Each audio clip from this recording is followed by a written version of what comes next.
Прямо сейчас мы находимся в одном из самых красивых и любимых мест горожан – Шымкентском зоопарке. Он встретил первых посетителей весной 1980 года, открытого по инициативе героя социалистического труда и выдающегося государственного деятеля Асанбая Аскарова.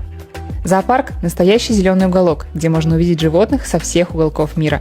Здесь обитают более 1500 представителей дикой природы, от крупных хищников до редких птиц и милых зверят, которые так нравятся детям. Шымкентский зоопарк не просто место для прогулок, это часть нашей городской истории и важный центр по сохранению животных. Здесь работают профессионалы, которые с любовью заботятся о каждом обитателе. Одним из основных мест для съемок у посетителей стала так называемая африканская зона, которую украшают оригинальные инсталляции, изображающие тигра, слона, жирафа, жилища африканских племен с традиционными узорами и яркие маски.